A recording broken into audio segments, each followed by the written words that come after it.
Stories are the most powerful thing on earth. They are literally life and death. Wars are waged based on the story of who is the hero and who is the villain. You are the result of a story your parents told each other, the one-night stand, the soulmate, and friends who became so much more. Life and death. So wouldn't you like to understand them better, these stories? How Story Works, an elegant guide to the craft of storytelling by Lonnie Diane Rich, demystifies stories and helps you understand why you love what you love, why you hate what you hate, and why prologues are almost always a bad idea. How Story Works by Lonnie Diane Rich. Available on Amazon in ebook, audiobook, and paperback form. Get your copy today.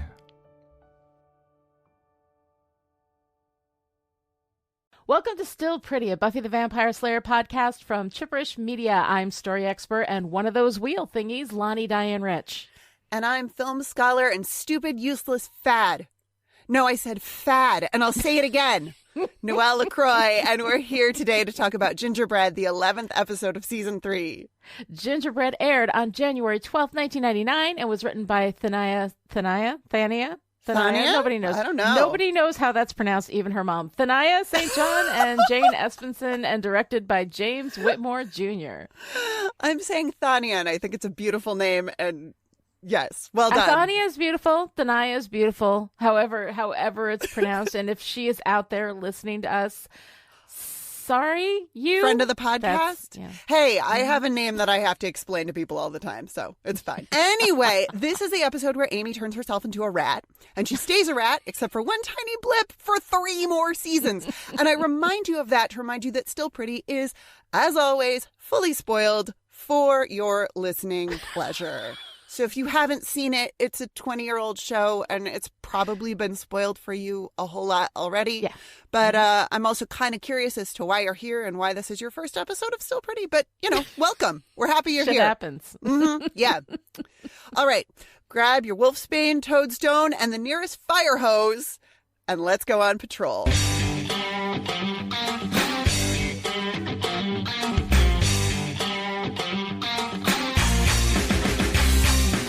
In Gingerbread, Buffy goes patrolling, and Joyce comes along with a snack and wants to watch her slay.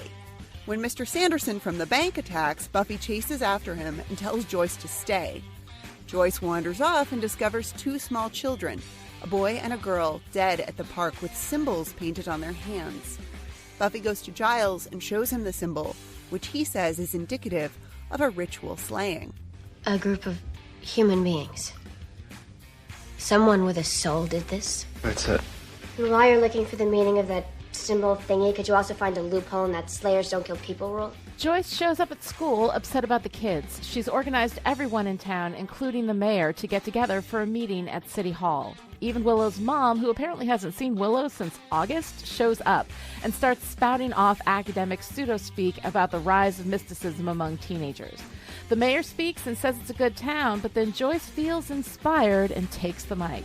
This isn't our town anymore. It belongs to the monsters and the witches and the slayers. I say it's time for the grown-ups to take Sunnydale back. Cut to creepy music and dark shots of bones and candles and all that witchy nonsense. These must be the bad guys. But when we pull the shot back, there's Willow sitting on a rug that has the very symbol that was drawn on the kid's hands. Willow's a killer! Willow's a bad guy! No, she's not. And even before we were spoiled, we knew that because it's Willow. Don't try to jump scare me when you've got squeaky shoes, TV show. At school, witches are being bullied, and as Buffy defends them, saying witches didn't do it, Giles has some news for her. His research indicates that witches maybe did do it. He sends Buffy to retrieve a book that he loaned to Willow. She finds Willow's books and sees the bad witchy symbol sketched in Willow's notebook. What is this? A doodle? I do doodle. You too. You do doodle too. This is a witch symbol. Okay, yeah, it is. Willow. What? That symbol was on the murdered children. Snyder does a locker search looking for occult items. They take Amy away, and Willow starts freaking out, telling Buffy the symbol was for a protection spell, which she did for Buffy's birthday. Buffy grabs the book from Willow and heads to the library where the police are tearing apart Giles' book collection. Giles gets angry and Snyder warns him if he puts up a fight, he'll have to answer to Moo. Answer to Moo? Did that sentence just make some sense that I'm not in on? Mother is opposed to the occult. A powerful new group. And who came up with that lame name? That would be the founder. I believe you call her Mom. At home, Willow's mom confiscates Willow's magical supplies, complains about the patriarchal bias of the Mr. Rogers show, forbids her from seeing Bunny Summers, and grounds Willow to her room. At Buffy's house, she confronts Joyce about taking Giles' books, but Joyce is on a tear, and she tells Buffy that her work is pointless. It's not like Sunnydale is running out of vampires. Buffy storms out to go on her pointless patrol, and Joyce turns back to her posters and lapel pins, and the ghosts of the 2 dead children that are haunting her. Just trying to make things better. You are. There's bad people out there. And we can't sleep. Not until you hurt them. The way they hurt us. Buffy meets Angel at the park, and in the middle of the best part of the episode in which Angel for the first time puts forth the idea of why we fight, Buffy pulls us back into the badness of this episode by wondering where the kids' parents are. No one has seen them. No one even knows their names. She brings this insight to the library where Oz and Xander pull Willow in for research over the internet, and they discover that the same kids have been showing up dead in places over and over again for hundreds of years, turning peaceful communities into vigilante mobs. Michael arrives in the library telling everyone that people are grabbing kids and taking them away. Giles and Buffy go to confront Joyce, who knocks them out with chloroform. And Xander and Oz run off to rescue Willow, but they're too late. We really have to talk. Time to go. Oh, and get your coat. It's chilly out. Go where? I said get your coat, witch. At City Hall, a bunch of the stupidest people in the world who apparently don't know how fire works set up burning stakes over piles of books indoors, which will kill them all, but they don't care because they're a wild vigilante mob. Buffy, Willow, and Amy are tied to stakes, and idiot mobbies are standing there with torches. They light the books beneath the stakes, and Amy turns herself into a rat to escape, which, I mean, did she even try to learn any other spells? Meanwhile, Cordelia wakes up Giles, and he has her crushing 11 magical herbs and spices while he drives them to the school, muttering in German. What are you muttering about? It's a part of an incantation. It's in German without my books. What does it mean? It's about lifting a veil. It should make the demons appear in their true form, which will only negate their influence. Xander and Oz crawl through the air vents to try to save Buffy and Willow, but the fire is burning as the little kid ghosts egg Joyce and the others on. Cordelia and Giles bust into the place, and while Cordelia pulls out a fire hose, Giles gets to work chanting to reveal the children as demons and break the spell. The 2 child demons merge into one big, ugly demon, and Buffy breaks the stake she was burning on and pushes it through the demon's head. It's over. The entire town forgets everything, and Buffy and Willow do a spell to turn Amy the Rat back into Amy the Human. It does not work. Maybe we should get her one of those wheel thingies. All right, so Noelle, I'm going to start with a little bit of a run here. Awesome. Because I think it's important that I express to everybody like how much I hate this episode. And the thing is, like, I don't even care enough about it to like super hate it. It's not As You Were or anything like that. But it's just, it drives me crazy. And the thing is, like, I really had to think about it because Gingerbread has a lot of things in it that I usually like. Like, I love a fairy tale allegory. I love ode episodes. Like X-Files did a rope episode called Triangle that I absolutely loved.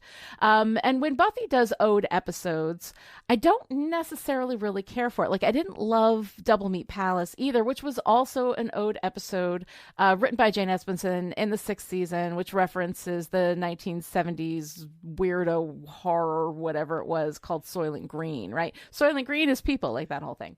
Fully spoiled. Yeah, it's fully spoiled. Soylent Green is people? Yeah, Soylent Green is people. So I just spoiled not just Buffy, but a 60-year-old film. But anyway, the thing is, like, I love Jane Espenson, who's one of my favorite writers of all time. Her, Marty Noxon, Doug Petrie, like, these are my go-to people for Buffy, and I love their work. But Jane Espenson wrote both Gingerbread and Double Meat Palace, and I'm just like, why do I hate these episodes? So I went to like revisit the review that I did of Double Meat Palace way back in the beginning of Still Pretty when I was finishing up from season 6. And with Double Meat Palace, I felt like instead of pulling the reference into Buffy, as we did with like Hush, you know, and Once More with Feeling, we're pulling Buffy into the reference, and it puts the world off. It makes everything feel really strange. Suddenly we're not in Sunnydale anymore. I mean, Buffy is a covert operator in Sunnydale. No one acknowledges all the weirdness, you know, like consciously. And as such, we're allowed our dual world, right? We've got the mundane versus the mystical. And that's how Buffy works, right?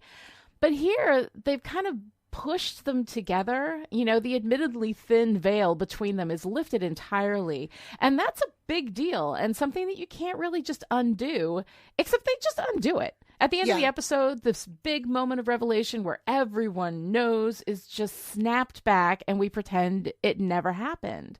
But you can't just unsee things. You can't unknow things. I mean, I guess the demons had like a magical thrall and they just all forgot it.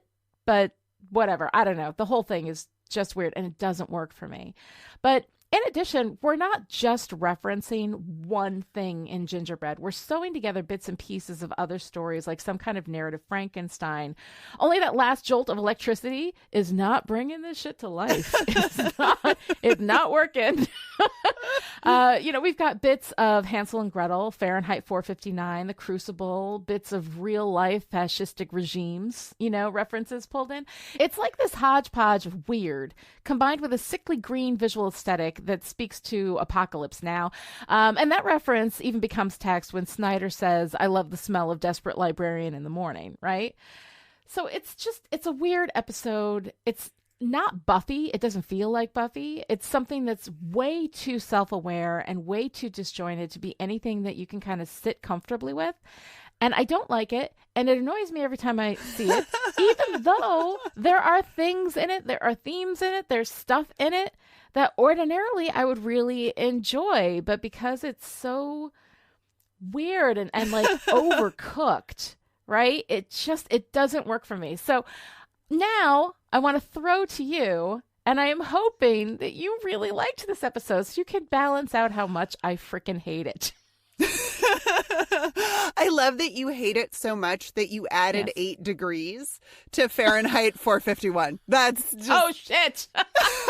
That's how much you hated it. That's how much I hated. I actually went back in time and altered the name of the novel. It's perfect. I believe that should end. I'm not going to fix it. All right, so I fuck things up sometimes. It happens. I had to write this script in like 40 minutes before we sat down to record. So yeah. And when something pisses you off, you know, like facts kind of go out the window, which it is does. A great kind of ish sort of transition into my thoughts about this episode. Yes. We talk about the patriarchy, right, at the end of every episode, and I scooched it all the way up to the beginning of this one, because I feel like there's a lot of, okay, all right, I'm gonna go with it because Buffy likes to take on big themes, right? And it likes to wind them up into the mundane, and that's a big part of what we love about it. Right. But there are a lot of big themes in this one weird little episode. Right. Yes. And I'm not sure how to unwind them all. In fact, I'm not even sure that they want to be unwound. I think we're borrowing bits and pieces from different stories and different ideas. But there's something here that I really like, question mark. Maybe. So in Gingerbread, we have 2 young women facing down adulthood, or perhaps on the edge of 17. Shout out to one of my favorite witches, Stevie Nicks. We hear that Buffy's birthday is coming up. Adulthood for Buffy and Willow is right around the corner. And they're learning to be effective in their own supernatural adjacent ways. Willow as a powerful witch and Buffy as a college-bound slayer. And then we have their mothers. They're opposite, but exactly the same mothers. I mean, Joyce overstepping her bounds to be with Buffy, while Sheila completely ignores her daughter to the point that she's shocked by an August haircut in January. I mean, I sort of love that. I love that detail, but also, like, what the fuck, Sheila? No, but it's so, like, and this is the thing, and I think this is part of where there's so many details like that just are so ridiculous and so over the top that they pull me out of the moment. Because Sheila Rosenberg is a ridiculous caricature. Oh my God. Of a mother, of an academic, of a feminist. She is a ridiculous caricature of everything. And had they like pulled her back just a little bit, had they not made it that ridiculous, you know, that like it's like Willow doesn't have any parents at all. Like we never, ever see or hear from her dad. You know, we hear his name in like one episode. I believe he's Ira. Yes.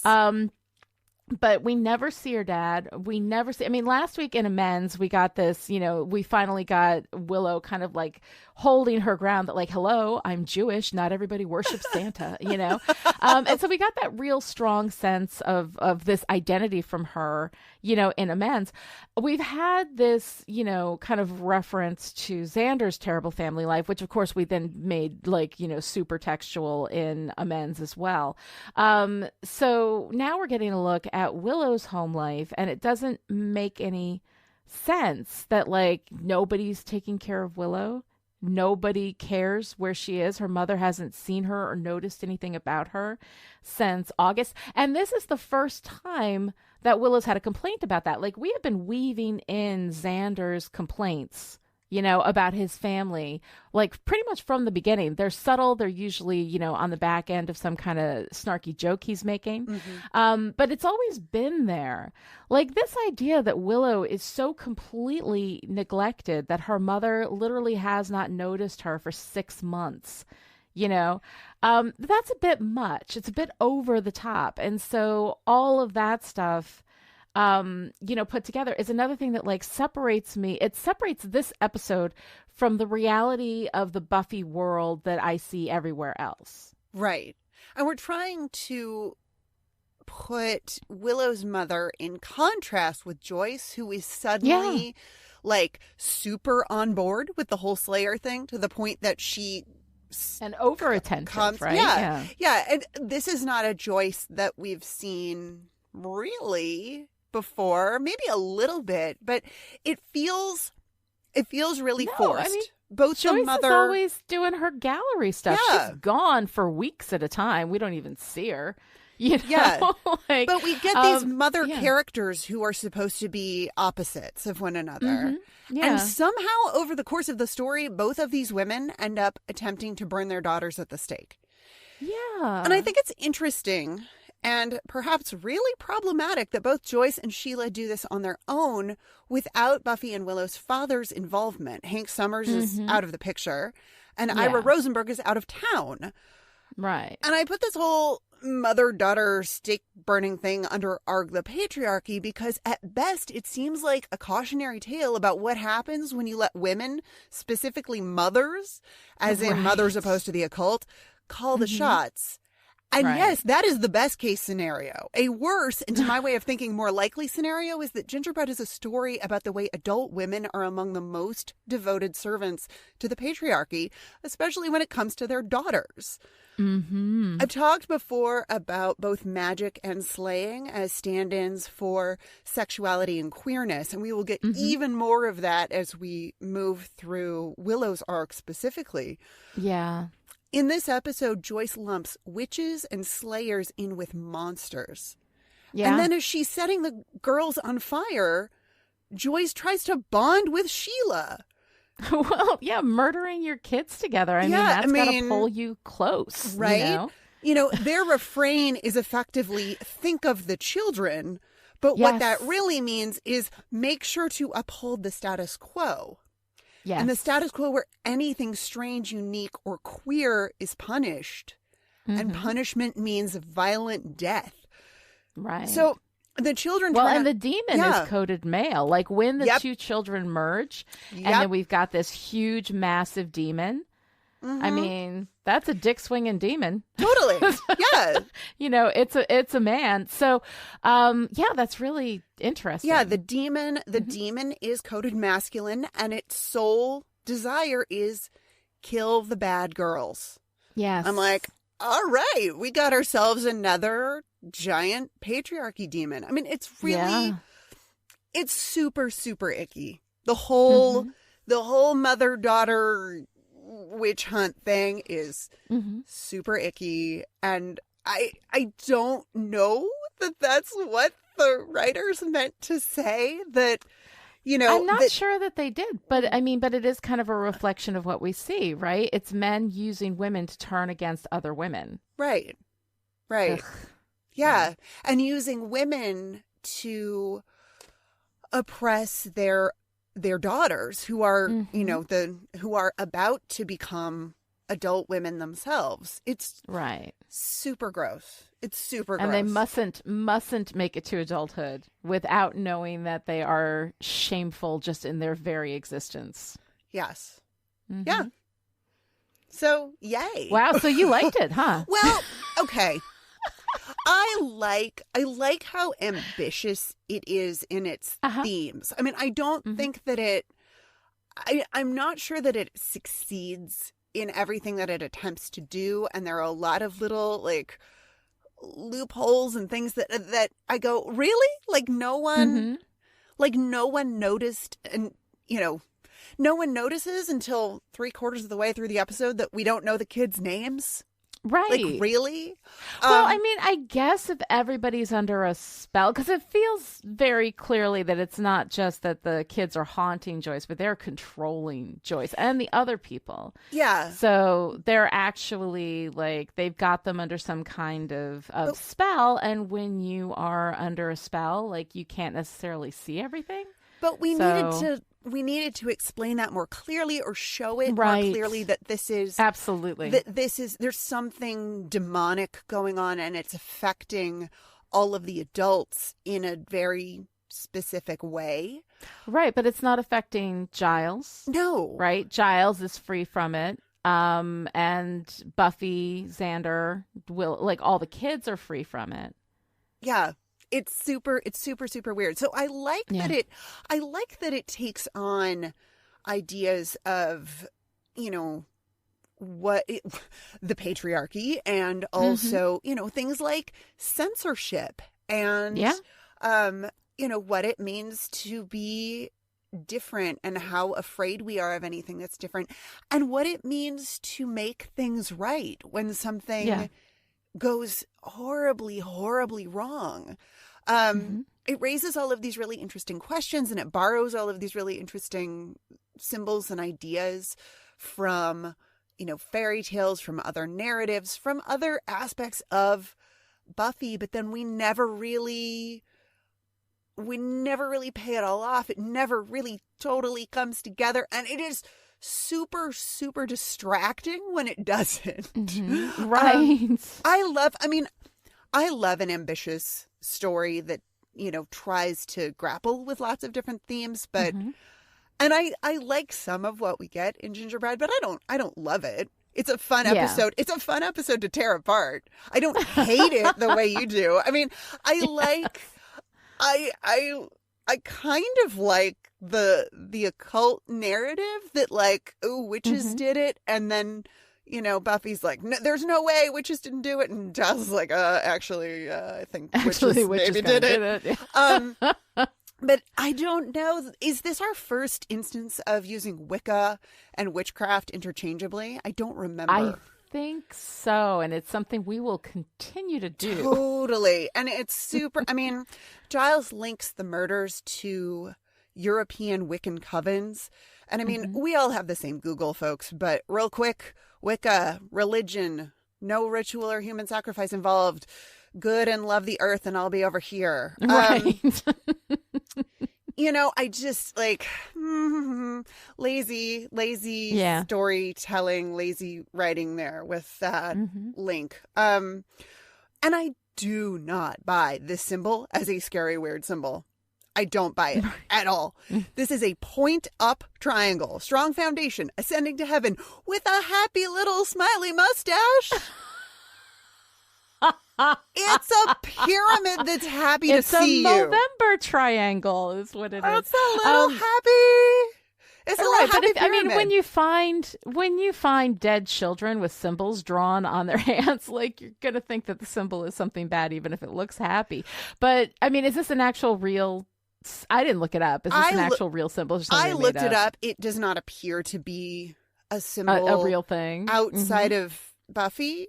I mean, the point up triangle is a, powerful, mystical... I mean, the triangle pointed any direction. Sure. But no, I couldn't find this symbol, affiliated with anything. I really do think that somebody drew a smiley mustache on a pyramid. It's just a happy to see you pyramid. And I mean, and that raises the question of, like, why do the children have this symbol on their hands? It's a protection symbol. Mm-hmm. And these kids are supposed to be the origin of the Hansel and Gretel fairy tale, right? This is what we hear, and we're supposed to, be like, oh, that's cool. Fairy tales are real. And I'm down with that. But the story, like, why do they have a protection symbol on their hands? Did their parents put that on them before they sent them into the forest to be eaten by wolves? Like, what? I guess maybe they just draw the symbol because it looks occult-ish, and that's all they need to, like, get people into this vigilante mob mode. I don't know. Yes, I guess. And probably, I mean, and there were probably issues with using any other symbol. You probably wouldn't want to use a really well-known, but still, like, why do the kids have it on them? It's very weird. It's very weird. Other to than ignite the mob, I mean, I guess, right? Other than to freak people out. I apparently have a lot of questions about the witchcraft in this episode. I want to know where Amy, Michael, and Willow got their badass collection of skulls. Does the magic shop in Sunnydale just sell skulls? It may. It may. Maybe there's a bunch of skulls just around in the forest, dead animals and whatnot. You just pick them up. Maybe they got them from the abandoned biology lab that we saw in the pilot. Possibly. It could be anything. Yeah. But I like that when Willow is busted at school, Snyder holds up her bags of herbs like they're drugs. Right. There's something just really what would have been funny is that if she was like, no, it's marijuana. No, that's just pot. It's just pot. No big deal. No big deal. Yeah. The occult is not, I mean, it's problematic in this episode. And it's supposed to be. Well, yeah. I mean, it's very thinly painted, right? Like it's more complicated than it's presented. And I mean, in this world, the occult is something you can turn to for whatever. I mean, you can turn to do bad things. You can turn to it to do good things. And we're going to see magic used as metaphor for, like, so many different things. It's a metaphor for lesbian activity. It's a metaphor. Excuse me? Yeah. Oh, I cannot wait. I cannot wait until we get to magic as lesbian sex. It makes me so happy. Anyway. Magic as lesbian sex. Magic as drugs. Magic as power fantasy. Like, there's so many different metaphors that we use magic for. And not all of them effectively, and also the fact that we can't, like, stick with one, because we have magic for so long. We've got to, and it's sometimes part of the Wicca thing. Like, we do get that separation in season 4, right? Where Willow goes to a Wicca group and none of them are actually into magic. They make an empowering lemon bunt. They're all a bunch of wanna blessed bees, right? All this stuff that I just pull off the top of my head because I've seen this so damn much, but I love this show. Because you live in the world of this show, and it's wonderful, and I love it. I do, which is why when they do this weird shit to the world of this show, I'm like, whatever. They make it look all sickly green. It looks like an ode to Apocalypse Now, which is not thematically, that's visually what they're doing. No. but like the handheld camera and all the weirdness and whatever. I don't know. So like for me, the fact that they like mess up Wicca as a religion is on the list of offenses from this episode is pretty far down for me. It's like, all right, fine, whatever. And everybody does that, but they do separate it later on. They do separate Wicca from actual real witchcraft magic later on with Willow and Tara, kind of leaving the Wicca group. But then of course that's shitty to Wicca and people who practice a real religion in the real world, and like I don't know, it bugs me. I'm not myself Wiccan. Well, they don't do much better with Christianity, if that makes you feel any better. No, but I feel like, that's, if you take a shot at Christianity, Christianity. Christianity and patriarchy and all that stuff, they run the world, Yeah. Christianity doesn't notice if you take a shot at it, but. These nice ladies making empowering lemon buns just want to do their stuff. And woman power and, and goddesses. Right. And come on, man. Like, that's good stuff. It's like, it's a beautiful religion. It's a beautiful feminine religion that actually values the feminine. So that's why it has to take shots. Oh yes. Well, because anything that is even kind of feminine is worthy of mockery, right? Absolutely. That's the root of, that's the root Run of... like a girl, cry like a girl, scream like a girl. Yep. Don't be a girl. Don't be a girl, because the worst thing that you could possibly be is a girl. Right. Because girls are yucky. It's like that's the root. That's kind of the vision of the patriarchy. The patriarchy is essentially an abusive boyfriend, right? Who comes in, makes you feel like shit about yourself, and then says, "Oh no, baby, but I love you," and then like feeds you the poison, and then tries to make you feel better as long as you follow the rules. And this is something that that's part of the slut shame, it's part of everything. And the thing is that this is all part of the terroir, right? You know, which is something I've talked about before. I'll bring it. Terroir is a concept about grapes and wine. What's in the ground gets in the grapes, gets in the wine. I use it as a concept for storytelling. So it does not mean that poor Jane Espenson, who wrote this episode and is a genius, and I love her and she's amazing, is also like a misogynistic creepoid or whatever. Like, none of that is true. The fact is that Jane Espenson, like the rest of us, grew up in a patriarchal culture where these things get into the storytelling, whether you believe them or not. Like, when this is what you're taught from the time that you are little, you absorb that stuff and it gets into everything that you do. And then we have to look at it as critics and, viewers and readers and pull that shit out so that we can appreciate the rest of it. So like, once again, I just want to point to the terroir that while we are talking about how we have these patriarchal themes in this episode, we are not pointing fingers at anybody because it's really a cultural problem, and it gets reflected because we reflect ourselves to ourselves in our stories.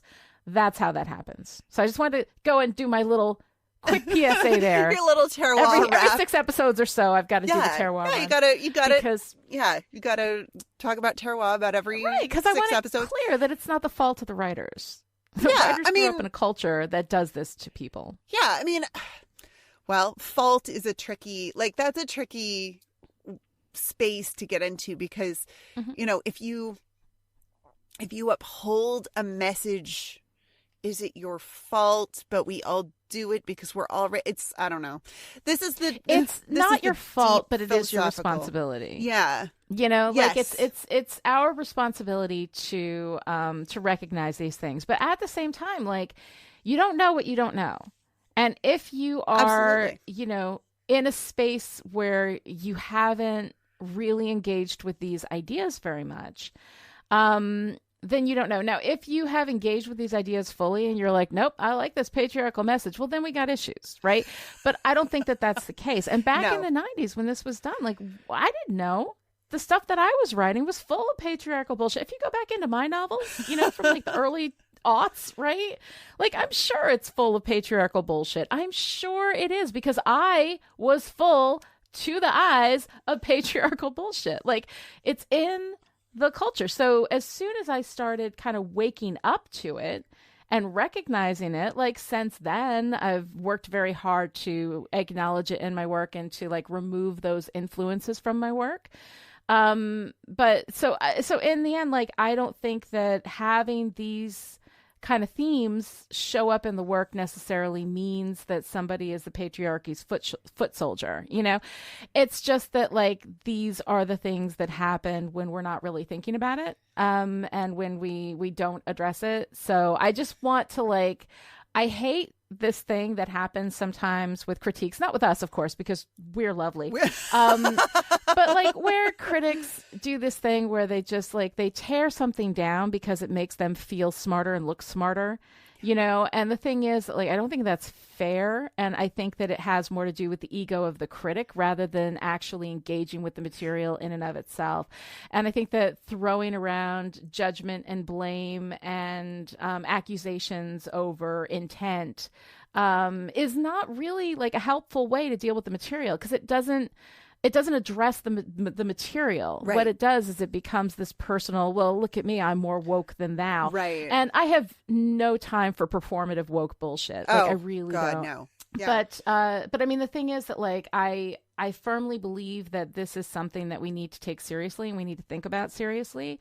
And at the same time, I firmly believe that we need to not use it as an excuse to separate ourselves from others, to put blame on others, to be more woke than thou, to, you know, be superior or whatever. It's not about that. It's just about looking into these amazing stories that we have, sucking the poison out, and then going on and enjoying the rest of what's there, which can be really, really great. Witches got you down. Evil women in league with dark powers infringing on your perfectly ordered patriarchal society. Come on down to Sybil's witch-burning supplies. From blessed charcoal to Fiat Luke's brand lighter fluid, we've got everything you might need, whether you're a neophyte in the field or a grizzled old inquisitor with multiple frightening scars who long ago lost any sense of empathy. If you come on by and meet our dedicated crew, Sybil can show you the supplies to get you started burning your first Diabolist that same day. Ask about our starter kits for beginning misogynists. Or you could take the money you would have spent on enforcing the status quo and setting fire to anyone who challenges it over to patreon.com/chiprish and turn it into insightful and funny podcasts that may or may not dabble in the dark arts. You'll also get access to the Chiprish Discord chat full of smart and lovely people who will definitely float in water. All right. And a quick thank you to Rob Hyred, host of Metaphors Be With You, our Star Wars podcast, who wrote the Patreon Ask for us this week, and it was really super fun. So we have a lot of issues in Gingerbread. Yes. We have a lot of issues with Gingerbread. But my big takeaway from Gingerbread is moms are the fucking worst, you guys. Right. I mean... Yeah. This isn't our first episode with mommy issues, and it definitely won't be our last. But damn. I mean, fucking Joyce. We've talked about the conflict vending machine that is Joyce. Is it a vampire? Like, damn it, Joyce. Yeah. As soon as Joyce shows up, I'm so pissed off. It's so stupid. Like, this is so mad. Hugely dangerous. Yeah, like, you know... okay. I am with Buffy from the first rustle in the bushes. Yes. And I want to know how these writers and this director did that. I mean, my God, like, is it just the stark contrast of Joyce's sing-songy tone with the dark and spooky atmosphere? Or is this scene it's the pure stupidity. It's the stupidity of it. I mean, here is your kid out in a war zone and you're bringing her milk and cookies. Like, get out of the way. Yeah. Like, you just give her one more thing that she has to worry about, one more person that she has to protect from being killed. You know, like, I don't usually hate Joyce, but you don't sneak up on someone during patrol. You just don't. I mean, she's lucky she didn't get staked. Faith would have staked her first and asked questions later. Absolutely. You don't just show up when someone is at work and expect them to be glad to see you. That's not... Exactly. No, I don't care what your relationship is. I mean, maybe this is all just like petting my introvert cat fur the wrong way, and I'm super prickly about this whole interaction. But I am so mad. I'm so mad about this whole thing with Joyce and Buffy right at the beginning. But I got to tell you, Christine Sutherland, oh my God, her oh God, when she sees the bodies of the dead children gets me. And I'm just like, I'm like, okay, Joyce, okay, you can stay for a minute. I mean, I've said it before, I'll say it again. Even when they give her nothing good to do, Christine Sutherland is great.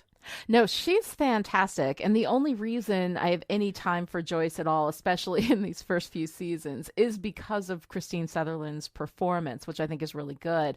But Joyce in this episode is not actual Joyce. And this is the thing that, like, I do this sometimes with various characters where I'm like, no, that's not that character. Yeah. You know, but the thing is that a character is what they are written.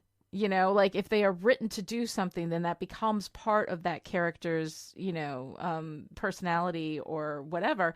And I don't know, with Joyce, with what happens with Cordelia throughout the run of the series, like there are things that make sense and feel right and connected and reasonable for these characters. And then there's shit that's just out of nowhere weird.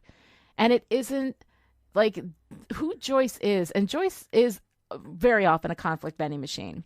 Yeah. Like we do treat her that way most of the time. We don't get a real strong sense of her characterization, I think, until Buffy goes to college. That's when we start to get a sense of like actual Joyce and who Joyce is. We don't see as much of her. Maybe that's why they don't have as much opportunity to completely ruin her. But we get a better sense of her, especially during season 5, right before we, kill her off. Right, of course. But Joyce is I think this is the episode where she is like the least recognizable as actual Joyce, and she's more just annoying mom stereotype. Yeah. It's like just put annoying mom in the cup, add a little water, there you go. Instant annoying mom. And it doesn't feel like Joyce. Like Joyce doesn't seem that stupid. Slayers don't have ride-alongs. That's not how this shit works, And aside from that, if you want to go patrolling with Buffy, if you want to see what it is that she does, you ask her about it ahead of time. Yeah. Like she's your kid, but she's also the Slayer, and that's different, so Joyce doing this, it feels weird, it feels out of character, it feels phenomenally stupid, which Joyce I think isn't. Most of the other time she's not phenomenally stupid, so all of it just feels weird. And then we have this moment where she finds the children, and so this is all basically just a way of getting her to find the children. Like, why couldn't she have just found the children during the day at the park, or whatever? What if she was coming by before sundown to make sure that she dropped some stuff off that Buffy needed and asked for, maybe, or something like that. But like the way that they do it just makes her incredibly stupid. And then, of course, throughout the rest of the episode, she's not supposed to be herself. She's under the thrall of a demon. So, we can kind of let that go, I guess. But yeah, it's all weird. Yeah, but they don't... It's not foreshadowed in the way that a lot of other things in the episode are foreshadowed. Joyce Joyce finds the bodies and is, horrified. But then we come back from the opening credits and Buffy is in full on adult mode and she's the one comforting Joyce. And if you look at what they say to each other in that exchange where Buffy says, she comes over from talking to the police and she says, they say we can go home now. Everything that follows that, if you age flip that conversation, it's clearly they are mother-daughter and they've reversed roles here. Mm-hmm. But that's not, I mean, and we've seen that a little bit before where, poor Joyce is like so confused and Buffy is just like in control, knows what to do. Right. But we had it in Band Candy. Yeah. I mean, we had it literalized in Band Candy. Oh my God. And we get such a great callback to reference. Band Candy. Oh man. I know. Oh my God. Oh my God. And I love Joyce calling Giles Mr. Giles. I know. Like, of course she would call him Mr. Giles. Like, what is Of course she you would. know, like, what's the least suspicious thing I can say? But, we have Joyce all traumatized, and we hear from Buffy later, she says to Giles, my mom can't even talk. Yeah. And it's almost like they wanted to sort of have the experience of seeing these children who are actually a demon make Joyce sort of regress. Like if she were to be, pre-verbal and then, I don't know,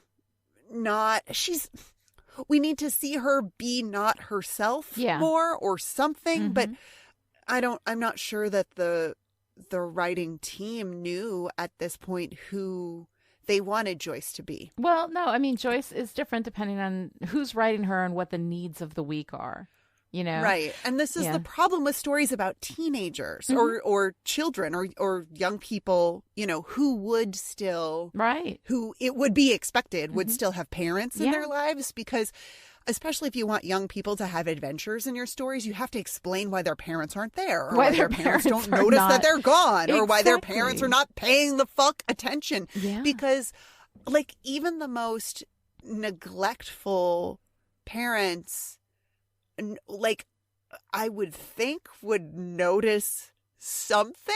Right. But apparently not. I mean, apparently Willow's mother... Right, but not that notices... long ago, we had everybody doing the round robin phone calls, right? Where, Xander calls and says he's staying at Willow's. Willow calls and says she's staying at Buffy's. Buffy says she's staying at Xander, like whatever, and they do that round robin thing. So apparently Willow's parents cared enough that she had to lie to them at some point. Like, and that's the thing, like her mother doesn't make any sense in this, and Joyce doesn't make any sense in this. But of course we have Giles, who is the father figure, right? So we have him coming in, and he of course is wonderful as always, because Giles, right? Yes. I love Giles. When we cut from Buffy saying to Joyce, that they're gonna do something, she's gonna I forget what she says. Oh, she tells Joyce to calm down. Right. And then we cut to Buffy yelling up at Giles, "Don't tell me to calm down." Right. And I love this edit so much, because we've just seen Buffy be, mom to her mom. Right. And then we get this shot of her looking up at Giles over his shoulder, where he looks like, and because he's standing above her in the library and the camera's over his shoulder, he looks like he's about 6'1,000,000. Yes. Like, he looks so tall, and she's just this teeny tiny little Buffy. So tall and powerful, which is really great. And, and then we cut away and see, of course, that he's standing, on the stairs in the library. But it's delightful. And I love this dichotomy that, again, is one of these things that we don't really get to explore in this episode of Buffy is the adult with her mother, but the child with Giles. Yeah. Mm-hmm. Well, because Giles, she can be the kid with Giles because he will be the adult. Whereas Joyce, we've had, with the exception of Band Candy, where he wasn't. Like, literally. And it was delightful. Oh, my God. Can we just talk about Band Candy some more? Can we go back and talk about Band Candy? But I mean, in this episode, Buffy still gets to be, she has to be the mother with Joyce, but she still gets to be the child with Giles. And Giles, despite being an adult in this environment, is not affected by it, right? He's not everybody else is under the influence. Although Snyder, I think, is just enjoying the opportunity to dabble in some fascism, which is always his greatest dream. I love Snyder being so gleeful about, the long row of lockers and a man with a key. And I'm like, oh, that's not symbolic. Thank you, Snyder. This is his best day ever. Best day ever, Snyder. Yeah. God, Snyder, always a joy. Always a joy to see Snyder. A joy. I love him. And, Armin Shimmerman. And because the thing is that character could be just terrible, but he's so wonderful. And here's the thing. He is always written consistently. Whenever we see Snyder, Snyder is Snyder. He's so beautifully and clearly characterized. And that's something we failed to do with Joyce because we brought her in. Her whole thing was simply be mom. And so like Principal Flutie, the first one that got eaten by the hyenas. Yes. Principal Flutie was just, come in and be principal. And he was, fairly consistent, but he was just like the principal guy. Whereas Snyder was actually characterized, from the beginning. And that's something that we failed to do with Joyce. She's just generic mom. Well, Joyce is sometimes the antagonist and sometimes not. Yeah. And I think that's the problem, where Snyder is always. Very true. If Snyder is there, he's the antagonist. We have clarity on who Snyder is. Wonderful. Yeah, his whole job is to be like a mustache twirling villain. Is to be the douche. Yeah. Yeah. Oh, God. He is wonderful. But yeah, but we do get there is one teeny tiny little piece of this episode that you like. Oh my God, I love it so much. It is 35 seconds in the middle of the episode.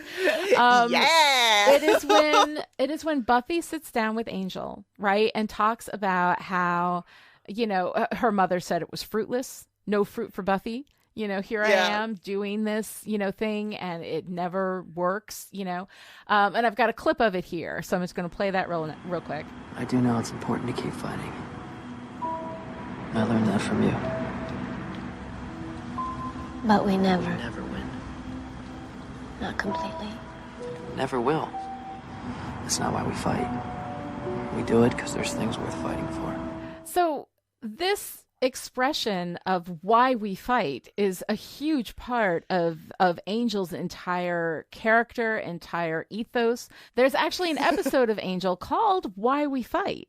And it's something that we go back to in Angel over and over again. And I always love those moments. And here we have this wonderful, it's like we have this dud of an episode and everything is stupid, and then we have this moment with Buffy and Angel having this discussion, and he's just getting into he's just revving up. This is just the beginning of his philosophical discussion, and she suddenly stops in the middle of it and she's like, wait, they don't have any parents. And then we go back into this whole thing, and I was like, no, let's go back and stay there with Angel. I would rather hear Angel ranting philosophically for 45 minutes than live through this just terrible episode of Buffy. Well, I love the exchange there with Buffy and Angel, and when he talks about innocence, that the kids, like he says people are talking, they're even talking to me, which I love. But he makes a point that, they were kids, and that makes a difference because they were innocent. And Buffy says, and Mr. Sanderson at the bank had it coming. Yeah. And we raise this really interesting question of like, well, what is innocence? Who qualifies as innocent? Right. What, there's this whole path that we don't go down. Which is a really interesting conversation to have, because even if you look at, Angel before he was turned, when he was Liam, I mean, he was, as we heard in Amends not too long ago, a drunken, whoring layabout, but he wasn't evil. Yeah. Like he just was a dumb kid. I mean, I think he was like 26 when he died, but still, he was young and he didn't get the opportunity to grow and change and become better, and so like he also is innocent, so I mean, all of it. When you look at it, like the discussion of what is innocence, and when do we lose it, and when do we deserve what happens to us, everybody, it feels like as long as you're still alive, there is opportunity to be better, and to do better. And as long as you're alive, then there is that element of, and I don't know the innocence, because innocence has a lot of different kinds of meanings, and I mean it in the sense of not being guilty, not deserving whatever you get. Not causing harm. Not causing harm. Yeah. Yeah, not... Well, and not it's deliberately such a, causing harm even. Lots of people cause harm and don't mean to. Totally. You know, hurt people. Like, it's that kind of stuff, you know? So, like, I think as long as somebody is alive, there is always an opportunity for redemption. There's always, and I mean, good God, if Angel is not the walking poster boy for the idea of earned redemption, you know? Right. Yeah, I don't know. So I think there's so much interesting stuff to be done with that. And it's just like we have this moment where there's this really interesting stuff going on. There's this great conversation. And then suddenly it's like, oh no, I'm sorry. We have something stupid that we must do first. Right. So and we don't even pay that off. Yeah. The idea of, you know, at the end, you know, of course, the angry mob is being an angry mob, and these girls have, you know, dabbled with unnatural forces or, you know, whatever, that they deserve to die, that they brought this on themselves because of what they did, and there's no possibility of redemption for them, that the only answer is for them to be burned. Yeah. I mean, granted, that's how we work. You know, and we still work that way very much today in our culture. But the reality of it is that, like, the opportunity for redemption, you know, the opportunity to make amends, to atone, you know, I mean, that is, I think, a sacred thing. I think that the ultimate, you know, savability, for lack of a better word, of people is what makes us amazing, you know, like that people can be saved. They can be better. They can be different. You know, they don't have to be monsters.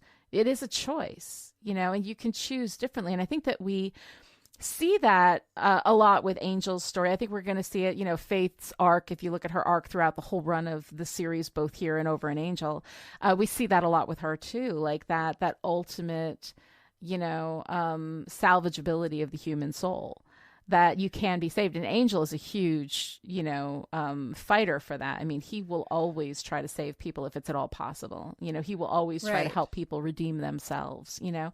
And I love all of that. And so that's why I'm talking about that instead of this stupid fucking episode. Yeah, well, because again, like another one of the questions or the themes, the ideas that this episode raises but doesn't really get into is the idea of punishment. Yeah. And what does it mean? You know, Joyce makes a good point at the beginning when she says to Buffy, you can't make it right. Yeah. Like, what does making it right even look like in a situation like this? In a situation where somebody is dead, like when someone does something horrible to someone else, something that can't be undone, how do you respond to that? Like, how do we respond to that as a society? How does a town respond to that? You know, there's such great potential here, especially on the heels of amends. Yes. With this theme. But Joyce and the Moosters decide to just, air quotes, make it right with punishment with murder, and death. with killing more like children. Murder? By killing more children. The only way to make dead children better is to kill more children, apparently. Right. Yeah. Yes. Apparently that's the answer. But again, like, that's a huge discussion to have that the wonderful the show is not really interested in having. No. Or at absolutely least not in this episode. It's a super ambitious episode thematically, and it all just kind of, it crumbles like gingerbread. It's terrible. Okay, can I also talk about how fucking stupid it is to set up your burning stakes indoors? Everybody dies. Oh my God. We're all going to die of smoke inhalation. What? They couldn't do it outside? Like, is there no outside in Sunnydale? I mean, like, I get that there are monsters outside. Sunnydale is all alleys. It's all, I mean, you just set up in an alley. You got a bunch of cemeteries. You got 12 cemeteries within the city limits. I believe we have had that established. You can burn your stakes there. But when you burn something like that into, I mean, okay, look, I'm going to tell you something. I have a bad toaster, right? I have a bad toaster, and when it goes bad, which is every time we use it, which is why I need a new toaster, I'm taking recommendations because, dear God, I've bought like 5 toasters in the last year, and they're all shitty.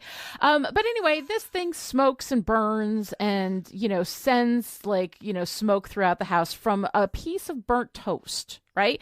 And my whole house is filled with smoke and you can't breathe and we got to open all the windows and the alarm goes off and it's all a big mess. Anyway, I'm sharing this to let you know that if indoors I burned a single book, the whole place would go down and that would be it.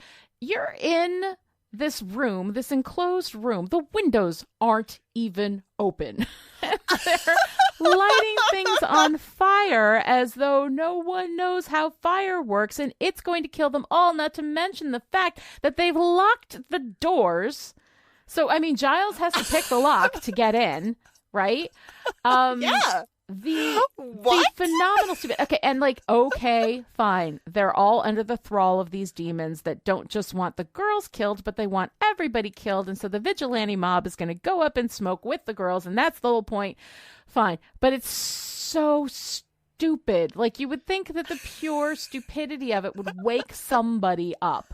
Like one of them who's a little less under thrall, one of them who the kids didn't work on quite so much. Like, I don't know. So all of it is so incredibly stupid, and it just annoys me all the way through. But there is one thing that kind of did delight me, and I feel like not a little bit of shame about it, I gotta say.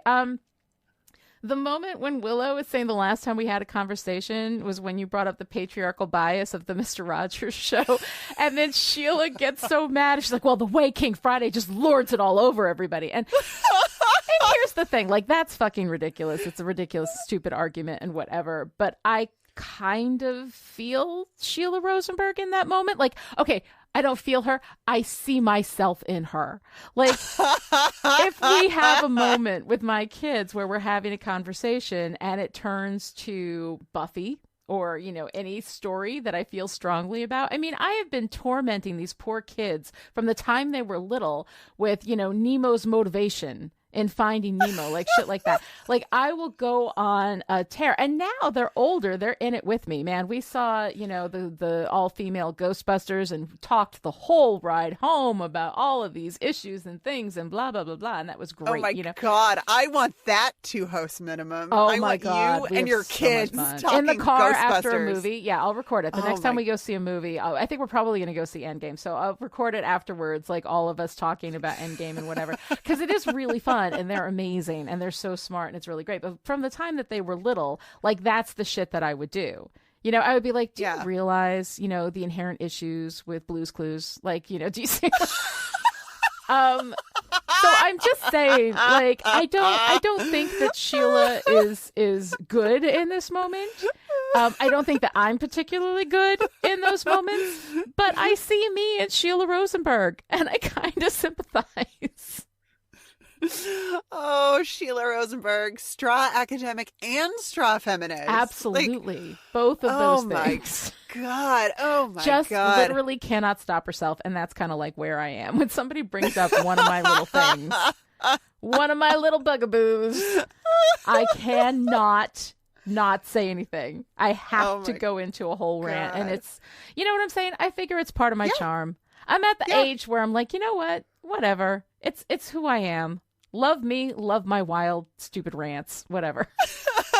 I love your wild, stupid rants. Thank you, baby. So, honey, what are you wearing? Oh, my God. Oh, my goodness. I love, by the way, that we have some truly horrible Xander in this episode, and we're not going to talk about it because, ugh. Oh, I can't even. Xander and his Playboys and his bullshit, whatever. Like, I can't. I can't. I'm sorry, like, maybe this is horrible, but I love Xander and Oz in the cafeteria with the burrito. Oh.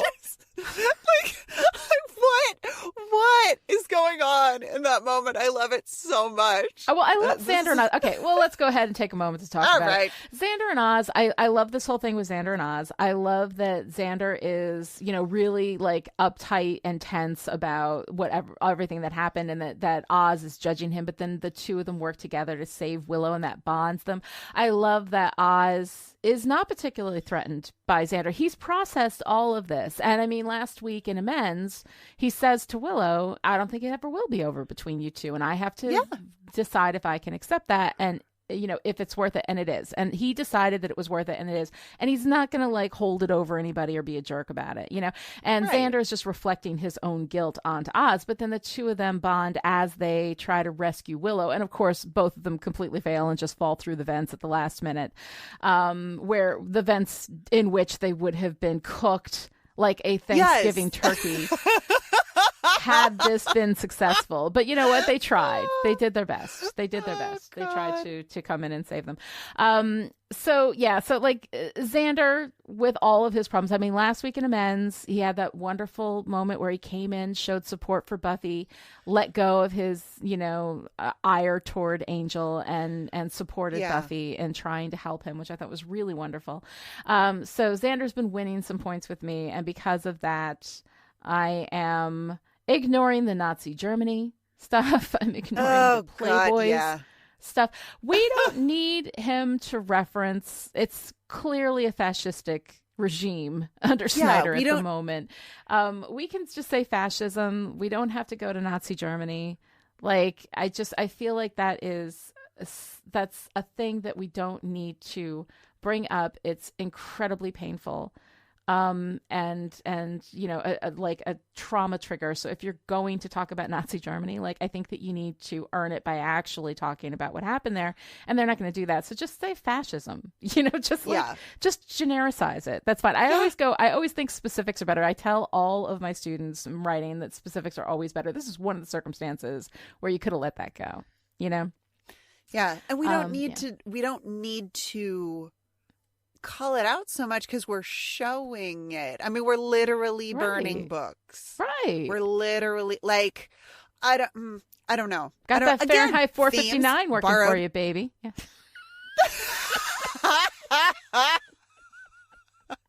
Fahrenheit 459, the little known sequel. Brilliant, though. Oh, God. I love the ending.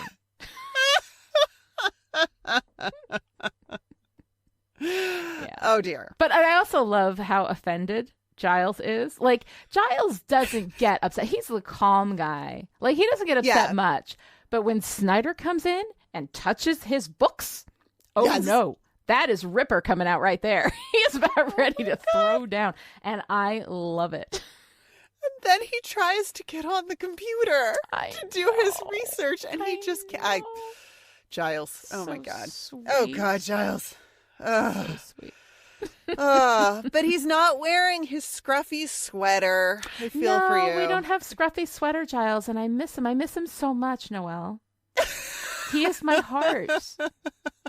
I have to go back and watch, you know, The Wish like every day now because I miss scruffy sweater Giles, and we're not going to see him again for like a year. Not until we get into depressed scruffy sweater Giles in season 4.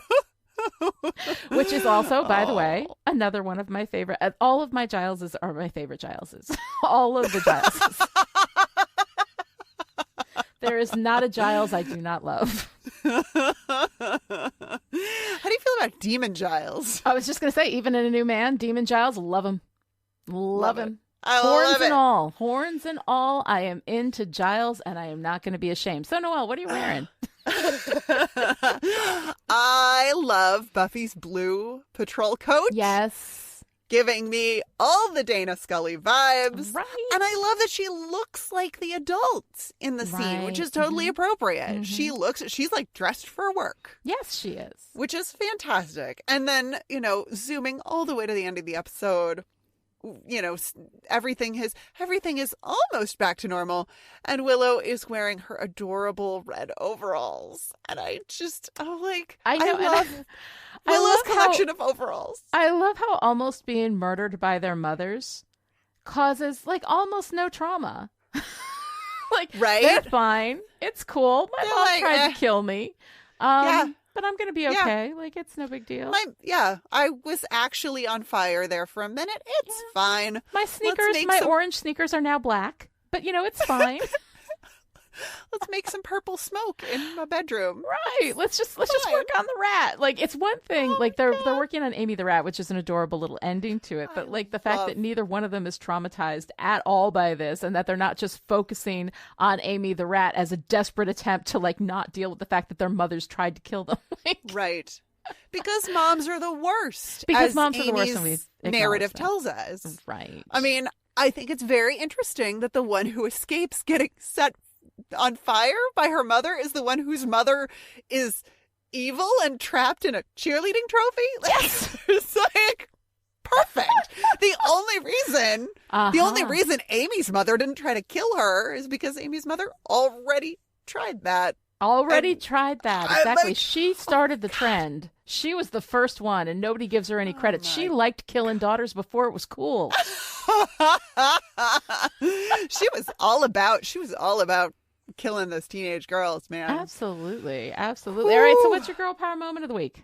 Okay, I love Buffy staring down the bullies. I know. I love I don't know why it works. Like, did we establish Buffy as, I big imagine slayer she's on got campus? a reputation at this Okay. point. Like, I imagine she has kicked enough general ass that people know that she's strong and not to fuck with her. But I like feels that. right. I like that. Yeah. It shows the value of a bad reputation, which I really enjoy. What's your girl power moment of the week? Have you got one? Cordelia. I mean, I love Cordelia. Yes. She finds Giles. She slaps him. She makes sure that his brain damage is officially acknowledged as not her fault, right? Right. In the car with him, riding out to save everybody. She's crushing all the magical herbs and dealing with the toadstone, which, by the way, ew, gross. Then when they get there, first of all, she's mocking him for his misspent youth while he's, picking the lock to get them in, right?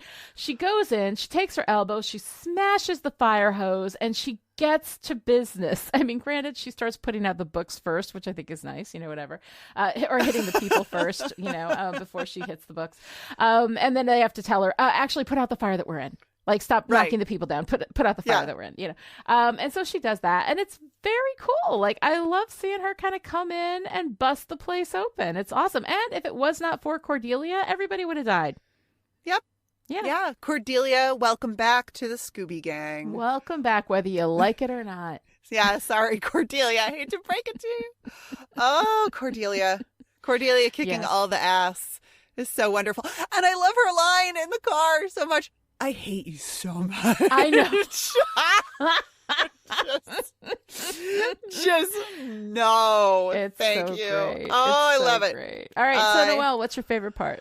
Okay, I have lots of favorite parts, but the one that gets me, like deep in my bones, so Joyce is giving her impassioned speech about how Sunnydale is not a good town and that it's, now it's been turned over to the monsters and the witches and the slayers. Yeah.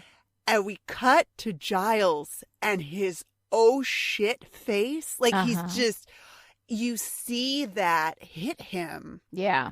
Like a ton of bricks. And it's like, I forgot that there was acting involved. Right. I'm like, it is such a real, like, oh, fuck. We are in so much trouble face. Absolutely. And it's like, it is the greatest and realest thing in the episode. Yeah. Yeah. No, it is really, really great. And I love that. But of course, for me, my favorite part is the part that we cut short and had nothing to do with the rest of the episode and was actually good.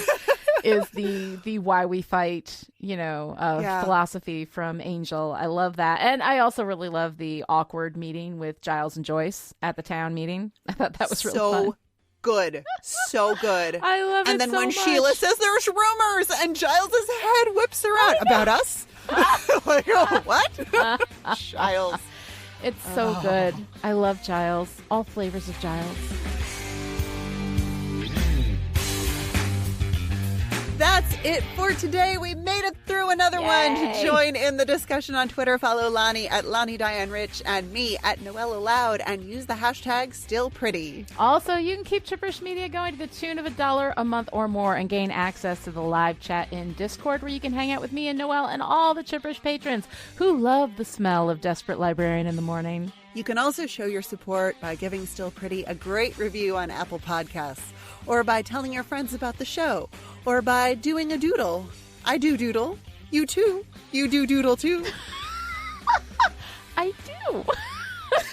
We will be back next time with Helpless, the 12th episode of Season 3. Until then, Prince of Night, we summon you. Come fill us with your black, naughty evil.